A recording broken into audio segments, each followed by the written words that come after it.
video that I really wanted to make was about how the CS scene is full of dipshits. No, I'm just kidding. It's really more about what it means to be a polished pro. So I use this term polished quite a bit, but what I basically mean by a polished pro is somebody who knows when to rotate.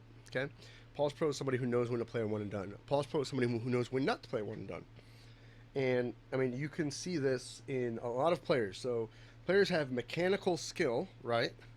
And they have decision making, and their decision making is dependent on a couple of things: their knowledge, their discipline,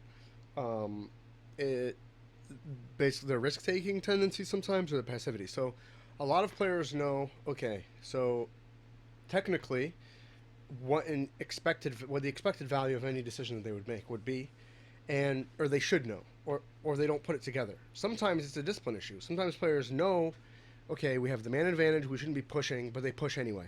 Okay, mostly because they're not disciplined enough, and they want to like make an information play, or they're uncomfortable or something, or they have like a hunch, so to speak, or some kind of intuition. And I mean, sometimes it pays off. They push and they get a nasty flank, and it works out. Sometimes it doesn't, and they push into people that are holding, and they even up the score, and it fucks off their whole team. So players that are able to distinguish between the two of those situations are also polished, but more often than not, it's mostly just about the decisions themselves, meaning, a polished pro, communication is a huge indicator of whether somebody's a polished professional player or whether they're not, whether they just have mechanical skill, which is basically just movement, aim, their ability to move their crosshair from point to point. You could see the efficiency in how they move.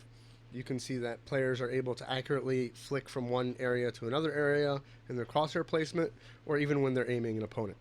Now, beyond that aspect, beyond the whole mechanical skill aspect, right, we have this whole other aspect of a player's decision making, which makes them either polished or not polished professionals when we're talking about skill, right?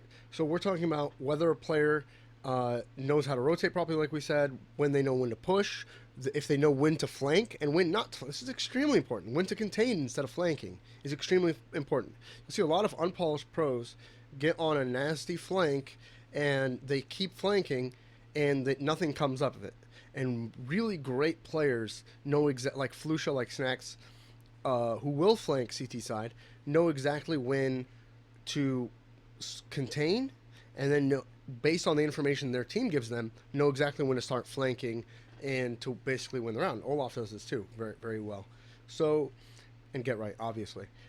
But this isn't about naming players. This is more about naming the habits of players that make them polished. And one of those habits, another great one, is a player being able to understand when they should be playing a one and done, when they shouldn't. So if you're down a man and you're playing a one and done, what good does that make your team? If you're down 2v3 and you're playing a one and done, that's not very helpful, Now, some players have to know when they should be making a play and when they shouldn't be making a play. When the expected value is for you to just play passive and play risk-free because you already have the advantage, where the players that are disadvantaged are the ones who need to make a play, as would so to speak. So this is another good indicator, right? So beyond that, being polished also means, when we're talking in the realm of communication, holding an angle for your teammate who's further up ahead of you, so your teammate can clear another angle. So instead of you're just following this teammate around or whatever, you're actually holding an angle for him. For instance, if a teammate's trying to clear, for instance, like peak white box or something, you're holding his Z garage for him or something like that on cash.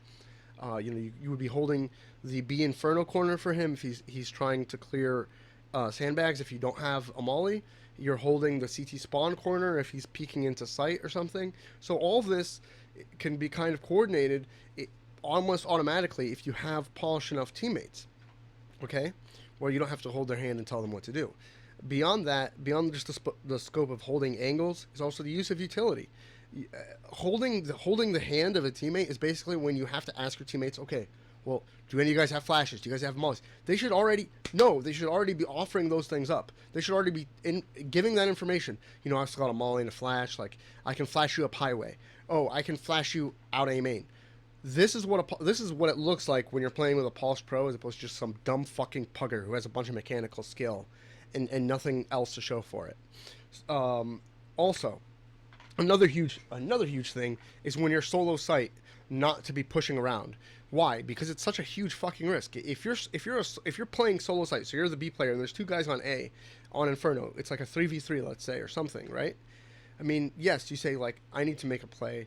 We're 3v3 or 3v2 or whatever. But if you're the solo site player, you probably shouldn't be the one making the play. It should probably be somebody who's on A who's making that play, whereas somebody still stays in pit, right? So you guys can gather information. So if you don't hear anything B, you don't hear anything banana, and you're like, oh, you know what? I should push, make a play. 3v3, they could just come up and they could take on a bomb site. That's very accurate. So these players, the issue with not being polished, these players have like quasi valid concerns when they make these mistakes, right? There's something that's pretty accurate in their head that's kind of messing with them, but they don't really consider it, right?